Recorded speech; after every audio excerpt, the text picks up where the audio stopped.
మా నీకు ఈ విషయం తెలుసా? రీసెంట్‌గా మద్రాస్ హైకోర్ట్ ఒక లాని ఇంటర్ప్రిట్ చేసుకుంటూ ఒక జడ్జ్‌మెంట్ ఇచ్చింది. ఆ లా పేరే prevention of SC, ST atrocities act 1989. దీని ప్రకారం ఒక కంప్లెయింట్ రైజ్ అయ్యి, ఆ కంప్లెయింట్ కాగ్నిజబుల్ అయితే, కాగ్నిజబుల్ అంటే the crime which is committed is grave and does not require a warrant from the magistrate to arrest that person is known as cognizable memo. ఇలాంటి complaints raise అయినప్పుడు first FIR చేయాలి. తర్వాతనే preliminary enquiry చేయాలి. Normal కేసెస్‌లో ఏమైతదంటే first preliminary enquiry చేసి తర్వాత FIR చేస్తాడు. లా గురించి చెప్తా, రాసుకో. Prevention of SC ST atrocities act అనేది ఇది ఎనాక్ట్ అయిన ఇయర్ 1989. దీని ప్రైమరీ ఆబ్జెక్టివ్ వచ్చేసరికి ఎస్సీ ఎస్టీ మీద జరిగే అట్రాసిటీస్ని తగ్గించాలని చెప్పేసి.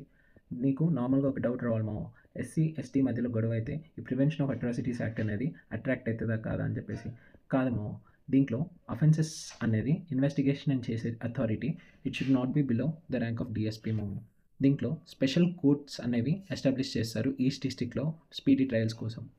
పనిష్మెంట్స్ వచ్చేసరికి మినిమం 6 months ఉంటుందేమో, మ్యాక్సిమం వచ్చేసరికి life imprisonment are death penalty వరకు పోతుందేమో సివియర్ కేసెస్లో.